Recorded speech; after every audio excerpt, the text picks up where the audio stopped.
போகும் பெண் மிகவும் அழகாக இருக்க வேண்டும், பேரழகாக இருக்க வேண்டும். அதாவது படிக்கவும் வேண்டாம், படிப்பு இருந்தாலும் சரி இல்லாவிட்டாலும் சரி, வசதி வாய்ப்புகள் இருந்தாலும் சரி இல்லாவிட்டாலும் சரி, ஆனால் அழகாக இருக்க வேண்டும். தன்னிடம்தான் அத்தனை சொத்து பத்துகள் இருக்கின்றதல்லவா? இப்படி மிகவும் ஆசைப்பட்டான். அவனுடைய ஆசையே அவனுடைய அழிவுக்கு காரணமாகிவிட்டது. அவனது பெற்றோர்கள் அவன் படிப்பு முடிந்து இந்தியா திரும்பியவுடன், சரி இனி நீ அப்பாவுடைய தொழிலை நீ பார்த்துக்கொள், அப்பாவும் வருவார், நீயும் அவருடன் சென்று கம்பெனியை நிர்வகிப்பது எப்படி என்று அறிந்து கொள்ள வேண்டும். அனைத்தையும் அறிந்து கொண்ட பிறகு அப்பா வீட்டில் ஓய்வெடுத்து விடுவார். அதற்குள் உனக்கு திருமணமும் செய்துவிடலாம். எப்படி பெண் வேண்டும் என்று சொல்லு, நாங்களாக வலுக்கட்டாயமாக இப்படித்தான் என்று சொல்ல மாட்டோம் என்று நாகரிகமாக சொன்னார்கள். அனுசரிப்பாக இருந்தார்கள். அன்பாக சொல்லி, கிளிப்பிள்ளைக்கு சொல்வது மாதிரி சொல்லி அவனிடமிருந்து பதிலை அறிந்து கொண்டார்கள். எனக்கு அழகான பெண் தான் வேண்டும், எங்கு சென்றாலும் கூட்டி சென்றாலும் நாகரீகமாக இருக்க வேண்டும், அழகாகவும் இருக்க வேண்டும் என்று தெல்லம் தெளிவாக சொல்லிவிட்டான். அவனது பெற்றோர்கள் சரி அப்படியே ஆகட்டும், கொஞ்சம் காலம் தாமதமானாலும் அப்படியே செய்துவிடலாம் என்று சொன்னார்கள். மிகவும் சந்தோஷப்பட்டான். அப்படி இருக்கும் பொழுது 3 தரகர்களை நியமித்து கொண்டார்கள். இவர்களது வீட்டுக்கு என்றே 3 தரகர்களை நியமித்து கொண்டார்கள். முழு மூச்சாக இந்த 3 தரகர்களும் இந்த அகிலனுக்கு பெண்ணை பார்த்து கொடுக்க வேண்டும். அகிலன் சொல்லிவிட்டான், ஜாதகம் அம்மா அப்பா பார்க்காதீர்கள், ஜாதகம் நமக்கு வேண்டாம், ஜாதகம் பார்த்தால் ஏதாவது ஒரு குறை ஜோதிடர் சொல்வார்கள், அதற்கு பரிகாரம் செய்ய வேண்டும், கோவில் கோவிலாக சுற்ற வேண்டும், இல்லாவிடில் பெண்ணை தவிர்த்து விட வேண்டும், இப்படி பல காரணங்கள் இருப்பதால் என்னை பொறுத்தவரையில் ஜாதகம் வேண்டாம் என்று சொல்லிவிட்டான். பெற்றோர்களும் அப்படியே ஆகட்டும் என்று சொல்லிவிட்டார்கள். 3 தரகர்களும் தினமும் காலையில் 10 மணிக்கு பெண்களுடைய ஜாதகத்தை எடுத்துக்கொண்டு வந்து விடுவார்கள். இந்த 3 தரகர்களுக்குமே ஓரளவுக்கு பொருத்தம் பார்க்க தெரியும். பொருத்தம் வேண்டாம் என்று மகன் சொல்லிவிட்டாலும் தாய் மகனுக்கு தெரியாமல் முக்கிய பொருத்தம் இருக்கின்றதா, முக்கியமாக தாலி பொருத்தம் இருக்கின்றதா, மாங்கல்ய பொருத்தம், அதை கேட்டு தெரிந்து கொள்வார். ஏன் அந்த ஒரு விஷயத்தில் மட்டும் தாய் குறிக்கோளாக இருக்கின்றார் தெரியுமா? அதாவது ஜாதகத்தின் மேல், ஜோதிடத்தின் மேல் நம்பிக்கை வைத்தவர் இவரது தாய். அதாவது தன்னுடைய மகன் ஏதாவது பெண்ணின் ஜாதகத்தில் கோளாறு இருந்தால் தன் மகனை அடித்து விடுமோ, தன் ஒரே மகன் செல்ல மகன் இறந்து விடுவானோ, நம்மளை விட்டு போய் விடுவானோ என்று பயம், கவலை. ஆகவே அப்படி செய்தார். தன் மகனும் கணவரும் கம்பெனிக்கு சென்ற பிறகு 3 ஜோதிடர்களும் ஒரே தடவையில் ஒன்றாக சேர்ந்து வருவார்கள். அந்த பெண்களினுடைய புகைப்படத்தையும் மாங்கல்யம் பொருத்தம் மட்டும்தான் பார்ப்பார். இப்படி பார்த்து கொண்டு இருந்தார். பெரும்பாலும் மாங்கல்ய பொருத்தமில்லை, மாங்கல்ய பொருத்தமில்லை என்றே நிறைய வரும். மிகவும் வேதனைப்படுவார். ஆனால் தன் மகன் கேட்டது போல பெண்கள் மிக அழகாக இருப்பார்கள், மாங்கல்ய பொருத்தம் இருக்காது. இப்படியே ஓடிக்கொண்டிருந்தது. கடைசியில் ஒரு பெண்ணுக்கு மாங்கல்ய பொருத்தம் இருக்கின்றது, பெண்ணும் அழகாக இருக்கின்றது. ஆனால் தாய் தகப்பன் இல்லை, சிறுவயதிலேயே இழந்துவிட்டது பெற்றோர்களை. அந்த பெற்றோர்களின் இழப்புக்கு காரணம், இந்த பெண் குழந்தை பிறந்த பிறகு 1 வருடம் கூட ஆகவில்லை, தனது தாய் தனது சகோதரி தங்கையின் வீட்டில் விட்டுவிட்டு ஒரு முக்கிய சிநேகிதம் திருமணத்திற்கு சென்றிருந்தார். முக்கிய சிநேகிதம், நெருங்கிய சிநேகிதம் அவர்களது குடும்பத்தில் திருமண நிகழ்ச்சிக்காக சென்றிருந்தார்கள் இருவரும். திரும்பி வரும்பொழுது, வெளியூர் சென்றுவிட்டு திரும்பி வரும்பொழுதே, அதாவது தனது ஊரை நெருங்கிவிட்டார்கள். விபத்தில் இருவரும் மரணமடைந்து விட்டார்கள். இந்த சகோதரி மிகவும் நொந்து போனார். 1 வருடம் கூட ஆகவில்லை, இந்த குழந்தையை வைத்துக்கொண்டு, நம்முடைய குழந்தைகள் இரட்டை குழந்தைகள் இருவரையும் வைத்துக்கொண்டு, 3 பேரையும் வைத்துக்கொண்டு எத்தனை ஆட்கள் போட்டாலும் பார்க்க முடியாது. உறவுகளும் நமக்கு அவ்வளவு உறவாக இருந்து நமக்கு துணை நிற்க மாட்டார்களே, அப்படி ஆள் இல்லையே, கணவர் சைடும் இல்லை, நம்ம பக்கமும் இல்லை என்று வருந்தினாள். கணவனோ அவர்களுக்கு காரியம் தேதி குறிப்பிட்டிருக்கிறார்கள், அதற்குள் நீ இந்த குழந்தையை கொண்டு ஒரு அனாதை ஆசிரமத்தில் விட்டுவிடு, அவன் ஒரு குடிகாரன், இல்லாவிட்டில் என்ன நடக்கும் என்று எனக்கு தெரியாது என்று மிரட்டினான். இருந்தால் இந்த குழந்தையை ஏதாவது செய்து விடுவான் என்று நினைத்து பக்கத்து வீட்டுக்காரரிடம் சொல்லி அனாதை ஆசிரமத்தில் சேர்த்து விட்டார்கள். அங்கிருந்து ஒரு நிர்வாகிதான் இந்த ஜாதகத்தை கொடுத்தார் என்று சொன்னார்கள். சரி, எந்த பிரச்சனையும் இல்லை, அந்த பெண்ணும் நம்ம கிட்ட நல்லா இருக்கும், நாமளும் அவர்களுடைய தாய் தந்தையைப் போலவே நாமளும் பராமரித்து கொள்வோம் என்று மிகவும் ஆவலாக அந்த பெண்ணை திருமணம் செய்து வைக்க முடிவு செய்தார்கள்.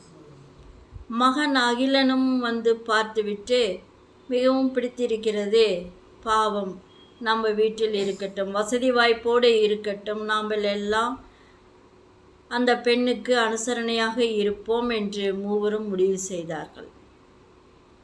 3 தரகளுக்கும் ஒரே சந்தோஷம். பல லட்சம் கொடுப்பார்கள், 3 பேருக்குமே கொடுப்பார்கள். 3 பேரும் சேர்ந்துதானே இந்த வேலையை செய்து கொடுத்தார்கள், இந்த பெண்ணை பார்த்து கொடுத்தார்கள். மூவருக்குமே மிகுந்த சந்தோஷம். திருமண தேதியும் நிச்சயிக்கப்பட்டது. மிகவும் பிரம்மாண்டமாக ஊரிலேயே உள்ள பெரிய மண்டபத்தில் கோலாகலமாக திருமணமும் நடந்தது. திருமணம் நடந்து ஒரு 2 மாதத்திலேயே இந்த பெண் தீபாவளி பண்டிகையின் போது பட்டாசு வைக்கும் பொழுது முகத்தில் பூவானம் சிதறிவிட்டது. அந்த சிதறியதால் முகம் சிதைகுலைந்து போனது. பிளாஸ்டிக் சர்ஜரியும் செய்துவிட்டார்கள். இருந்தாலும் பழைய அழகு கிடைக்கவில்லை புது பெண்ணுக்கு. இந்த அகிலன் அந்த பெண்ணை வெறுக்க ஆரம்பித்தான். நான் ஒரு ஆசிரமத்திலிருந்து ஒரு பெண்ணை, அனாதை பெண்ணை நான் திருமணம் செய்து கொண்டேன் என்றால் லட்சணமாக மிகவும் அழகாக இருப்பதால் தான், அப்படித்தான் நான் பெண் தேடிக்கொண்டிருந்தேன், என் பெற்றவர்களிடம் சொன்னேன். இப்படி ஆகிவிட்டது, எனக்கு பிடிக்கவில்லை. 2 மாதத்திலேயே இப்படி ஆகிவிட்டதால் உன்னை கடைசி வரைக்கும் நான் எப்படி உன்னை பார்த்து கொண்டு உன் அழகை ரசித்து கொண்டு வெளியில் எப்படி கூட்டிக் கொண்டு செல்வது என்று மிகவும் புலம்பி தீர்த்தான். அந்த பெண்ணிற்கு மறுபடியும் நம்ம அநாத ஆசிரமத்துக்கே போய் அங்கேயே ஒரு வேலையை பார்த்து கொண்டு நம்மளை பணிவிடை செய்தார்கள் அல்லவா, அதே போல் இங்கு சேரும் குழந்தைகளுக்கு நாம் பணிவிடை செய்து கொண்டு காலத்தை ஓட்டுவோம். இந்த மாதிரி நமக்கு பண வசதியும் வேண்டாம், நமக்கு கூட்டமும் வேண்டாம், நமக்கு கௌரவமும் வேண்டாம், ஒன்றுமே வேண்டாம் என்று நொந்து கொண்டு ஒரு பேப்பரை எடுத்தாள். பேப்பரை எடுத்து எழுதிட்டு இருந்தால் கால அவகாசம் இல்லை, இங்கிருந்து தப்பிக்க முடியாது என்று நினைத்து தன்னுடைய அலைபேசியை எடுத்து வாய்ஸ் மெசேஜ் கொடுக்க ஆரம்பித்தாள். அதாவது, அனைவருக்கும் வணக்கம், நான் தாங்கள் விரும்பி கேட்டதால் தங்கள் குடும்பத்தில் சம்மதம் செய்ய எங்கள் ஆசிரமத்து பொறுப்பாளர்களிடம் பணியாளர்களிடமும் நான் தெரிவித்தேன். கடைசியில் இந்த மாதிரி நிலைமை ஏற்பட்டு விட்டது. ஒரு அன்புக்கும் அடக்கத்துக்கும் பணிவுக்கும் இடமில்லாத இடத்தில் அழகுதான் முக்கியம் என்று ஆர்ப்பாட்டம் பண்ணும் இடத்தில், இந்த மாதிரி துன்புறுத்தும் இடத்தில் எனக்கு வேலை இல்லை. நான் அந்த பழைய இடமே சென்று வருகிறேன், அங்கேயே என் வாழ்வை முடித்து கொள்கிறேன் என்று ஒரு வாய்ஸ் மெசேஜ் கொடுத்துவிட்டு தனக்கு அன்பளிப்பாக கொடுத்த தன் கணவரனுடைய அலைபேசியை அங்கேயே வைத்துவிட்டு சென்று விட்டாள். செக்யூரிட்டியிடம் கொஞ்சம் நான் வெளியில் சென்று வருகிறேன் என்று கால் டாக்ஸியை வர வைத்து சென்று விட்டாள். இவர்கள் எல்லாம் எங்கு தேடியும் கிடைக்கவில்லை. செக்யூரிட்டியிடம் கேட்டார்கள். கேட்ட பொழுது, ஐயா, அம்மா இந்த மாதிரி வெளியில் போயிட்டு வருகின்றேன், கொஞ்ச நேரத்தில் திரும்பி விடுவேன் என்று சொல்லிவிட்டு தான் கிளம்பினார், கால் டாக்ஸியில் கிளம்பினார் என்று சொன்னார். அனைவருக்கும் பகீர் என்று ஆகிவிட்டது.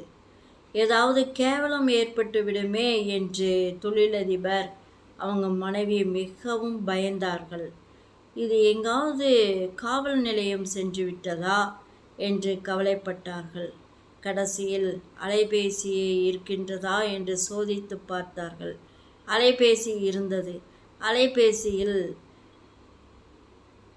யாருக்கும் கால் செய்யவில்லை, எங்கிருந்தும் கால் வரவில்லை. கடைசியில் அகிலன் தன் அலைபேசியை எடுத்து வாட்ஸ்அப்பை ஓப்பன் செய்தான். அதில் இந்த மாதிரி வாய்ஸ் மெசேஜ் மூவரும் கேட்டார்கள். மிகவும் அதிர்ச்சி அடைந்தார்கள். மீண்டும் அங்கு சென்று வரவழைக்க முடியாது. அவர்கள் எல்லோரும் சேர்ந்து காவல் நிலையத்தில் புகார் செய்து விடுவார்கள். இனி நாம் செய்வதற்கு ஒன்றுமில்லை என்று வருந்தி கொண்டு அகிலனிடம், நீ அழகான பெண் தான் வேண்டும் என்று சொல்லி இப்படி ஏற்பாடு செய்தோம், நீயும் ஒத்துக்கொண்டாய். நீ ஒத்துக்கொண்ட பிறகுதான் நாம் இந்த மாதிரி ஏற்பாடு செய்தோம். கடைசியில் ஆண்டவர் இந்த மாதிரி சூழ்நிலையை உருவாக்கிவிட்டார். அழகு அவலட்சணமாக மாறிவிட்டது. அதையும் நீ ஏற்றுக்கொண்டு நீ பாதுகாத்து வந்திருந்தால் நம்ம குடும்பத்துக்கே பெருமை. இது ஒரு புண்ணிய காரியம். இதே உனக்கு ஏற்பட்டிருந்தால், முகம் அவலட்சணமாக மாறியிருந்தால் உன்னை விட்டு அந்த பெண் சென்றிருப்பாளா? நீ இப்பொழுது குடிக்க ஆரம்பித்திருக்கின்றாய். வெளிநாடு சென்று வந்த பிறகு நீ படிப்பில் தேறிவிட்டாய், இருந்தாலும் குடிப்பழக்கம் இருக்கின்றது. குடி இப்பொழுதெல்லாம் கொஞ்சம் அதிகமாக இருக்கின்றது. முதலில் இல்லை, இப்பொழுது இருக்கின்றது. அதை நாங்கள் வெளியிலும் சொல்லவும் இல்லை, வெளிக்காட்டவும் இல்லை, உன்னிடம் கேட்கவும் இல்லை. இப்பொழுது இருக்கின்றது. உன் குடி எனக்கு பிடிக்கவில்லை என்று சொல்லி வெளியில் சென்றிருந்தால் என்ன ஆவது? இப்படியெல்லாம் யோசித்து பார்க்க வேண்டும் அகிலன். இனி நாம் எங்கும் பெண் தேட முடியாது, தேடவும் மாட்டோம், எங்களால் இயலாது. நீயாக ஏதாவது பார்த்துக்கொள் என்று சொல்லிவிட்டார்கள். இவன் இப்படி கேவலப்பட்டு விட்டோமே, பெற்றவர்களும் நம்மளை இப்படி சொல்கிறார்களே என்று தினமும் மிகவும் அதிகமாக குடித்து வந்தான். அதாவது குடிகாரர்கள் குணம் என்னவென்று தெரியுமா?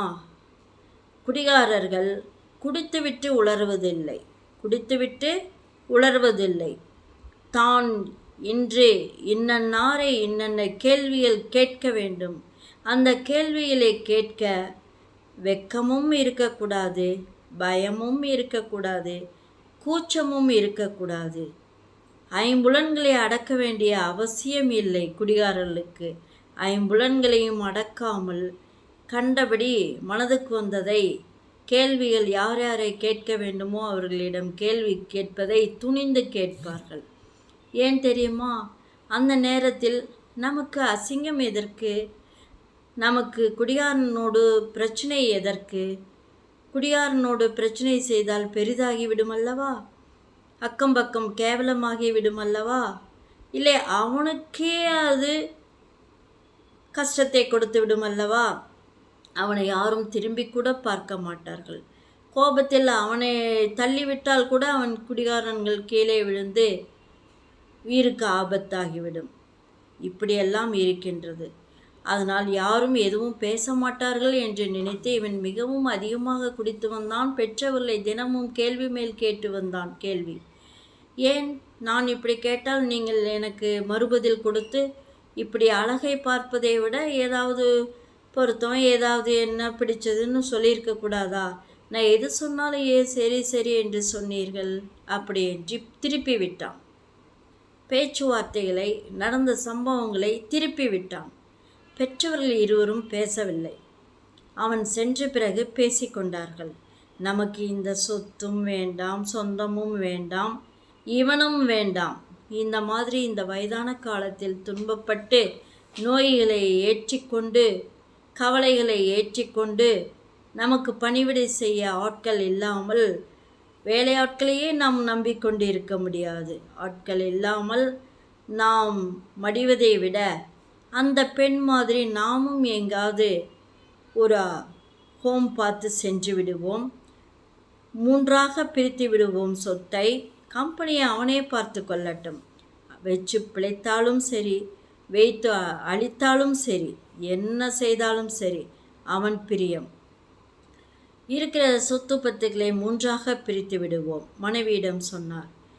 3 பேரும் நம்ம 2 பேரு காலத்துக்கு பிறகும் அதை ட்ரஸ்ட்டுக்கே எழுதி வைத்து விடுவோம், இவனுக்கு வேண்டாம் என்று சொல்லிவிட்டார்கள். அதன்படியே செய்துவிட்டு இவர்களும் ஒரு வாய்ஸ் மெசேஜ் கொடுக்கவில்லை. இவர்களும் கடிதத்தில், தம்பி இந்த மாதிரி நீ பிறந்ததிலிருந்து உன்னை செல்வாக்காக வளர்த்தி வந்தோம், நீ கேட்டதெல்லாம் செய்து வந்தோம், கடைசியில் இப்படி சூழ்நிலை ஆகிவிட்டது, நீ அதை பொறுக்காமல் இப்படி குடித்துவிட்டு அட்டகாசம் செய்கின்றாய், அதை தாங்குவதற்கு எங்களுக்கு வயது வரம்பு இல்லை, உடல் சூழ்நிலையும் இல்லை, மனச்சூழ்நிலையும் இல்லை, நாங்கள் சென்று வருகிறோம், நாங்கள் எங்கு சென்று இருக்கிறோம் என்று நீ தேடாதே, நாங்கள் தகவல் கொடுக்க விரும்பவில்லை, நீ என்ன வேண்டுமானாலும் செய்து கொள், இனிமேல் உன்னிடம் இருக்க இயலாது என்று சொல்லிவிட்டு இவர்களும் ஒரு கால் டாக்ஸியை வரவழைத்து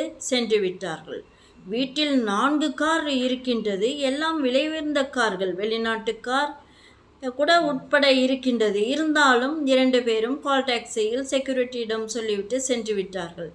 இவன் குடிபோதை தெளிந்து காலை ஒரு 10 மணிக்கு எழுந்து வந்து பங்களாவை சுற்றி உள்புறமும் வெளிப்புறமும் தேடிவிட்டு மேலே மாடியில் சென்றும் அனைத்து இடங்களையும் தேடிவிட்டு அனைத்து அறைகளையும் தேடிவிட்டு கீழே மெதுவாக தள்ளாடி கொண்டே, காலையில் 10 மணிக்கே தள்ளாட்டம் என்றால் பார்த்து கொள்ளுங்கள், வந்து செக்யூரிட்டியிடம் என் அம்மா அப்பா எங்காவது சென்றார்களா, சொல்லிவிட்டு போனார்களா என்று கேட்டான். ஆமாம், அந்த உங்கள் மனைவி கால் டாக்ஸியில் சென்ற மாதிரி இவர்களும் ஒரு கால் டாக்ஸியை ஏறிக்கொண்டு போய்விட்டார்கள், எங்கே என்று சொல்லவில்லை, நாங்கள் திரும்புவதற்கு கால தாமதமாகும், வருடங்கள் கூட ஆனாலும் ஆகலாம் என்று சொல்லிவிட்டு சென்றார்கள். எங்கே என்று தெரியவில்லை. 2 அலைபேசிகளையும் என்னுடைய கையில் கொடுத்துவிட்டு சென்றார்கள். இந்தாங்க தம்பி என்று கொடுத்து விட்டார். அவனுக்கு அப்பொழுதே உயிர் போன மாதிரி ஆகிவிட்டது. அலைபேசியை கொடுத்துவிட்டு சென்றிருக்கும் பொழுது அவர்கள் நம்ம கண்ணுக்கும் காதுக்கும் எட்டக்கூடாது என்று தீர்மானம் செய்ததுனால தானே நம்மளை இப்படி அலைபேசியை கொடுத்து விடு என்று சொல்லிவிட்டு சென்றிருக்கிறார்கள் என்று மிகவும் அதிர்ச்சி அடைந்தான். ஓடினான், புரண்டான், அழுதான், துடித்தான். அவனை கண்டு கொள்ள ஆளே இல்லை. இதிலிருந்து என்ன தெரிகிறது? ஓரளவுக்கு தான். குடிகாரன் குடித்துவிட்டு ஆட்டம் கட்டினால் யாரும் இருக்க மாட்டார்கள், அனைவரும் சென்று விடுவார்கள். தைரியமானவர்கள் சொல்லிவிட்டு செல்வார்கள், இந்த இடத்தில் இருக்கிறோம் என்று காட்டிக்கொள்வார்கள். கொஞ்சம் பயந்த சுவாபம் உள்ளவர்கள் தகவல் எங்கு இருக்கிறோம் என்ற தகவலே கொடுக்காமல் சென்று விடுவார்கள். இதுதான் ஆகம். குடியை கெடுக்கும். அவனுடைய குடியை மட்டுமல்ல, குடித்தால் அவனை சார்ந்தவர்கள் அத்தனை பேருடைய குடியையும் கெடுத்துவிடும். குடி என்றால் அவர்களுடைய வாழ்க்கையை கெடுத்துவிடும். அவனும் வாழ மாட்டான், மற்றவர்களையும் வாழ விட மாட்டான். குடியை கெடுக்கும் என்பதே உறுதியாகிவிட்டது அல்லவா? மனிதனாக பிறந்தவன் எப்பொழுதும் நல்லொழுக்கங்களை கடைபிடிக்க வேண்டும். ஒழுக்கம் இழுப்பும் தரலான் ஒழுக்கம் அஃது உயிரினும் ஓம்பப்படும் என்று திருவள்ளுவர் அக்காலத்திலேயே எழுதி வைத்துள்ளார். அதாவது 2 வரிகளில் அவ்வளவு தெளிவாக துல்லியமாக எழுதி வைத்துள்ளார். ஒழுக்கம் என்பது உயிரினும் மேலாக ஓம்பப்படும். ஒழுக்கம் உயிரினும் மேலானது. ஒரு மனிதனுடைய ஒழுக்கமானது உயிரை விட மிகவும் மேலானது. ஆகவே நாம் ஒழுக்கத்தை கடைபிடித்து நாமும் நன்றாக வாழ்ந்து மற்றவர்களையும் நன்றாக வாழ வைக்க வேண்டும். இதுதான் ஒரு மனிதனாக பிறந்து அவனுடைய முழு பலனை அடைந்ததற்கு ஒரு அர்த்தமாகும். ஒழுக்கமாக இருப்போம், நாமும் வாழ்வோம், மற்றவர்களையும் வாழ வைப்போம். பொறாமைப்படக்கூடாது, பேராசைப்படக்கூடாது, குடி இருக்கக்கூடாது, கெட்ட வழக்கங்களில் கெட்ட செயல்களில் ஈடுபடக்கூடாது, தானே என்று இருக்கக்கூடாது. அடுத்தவர்களுடைய பேச்சுக்கும் மதிப்பு கொடுக்க வேண்டும். மற்றவர்களுடைய ஆலோசனையும் ஏற்றுக்கொண்டு கலந்தாலோசிக்க வேண்டும். மனிதனுடைய இயல்பு இதுதானே. மிருகத்துக்கு 5 அறிவு, மனிதனுக்கு 6 அறிவு. சிந்திக்கும் அறிவு இருக்கின்றதல்லவா? சிந்தித்து பார்க்க வேண்டும், செயல்பட வேண்டும். தங்களிடமிருந்து விடை பெற்றுக் கொள்வது VS ரோமா, கோயம்புத்தூர்.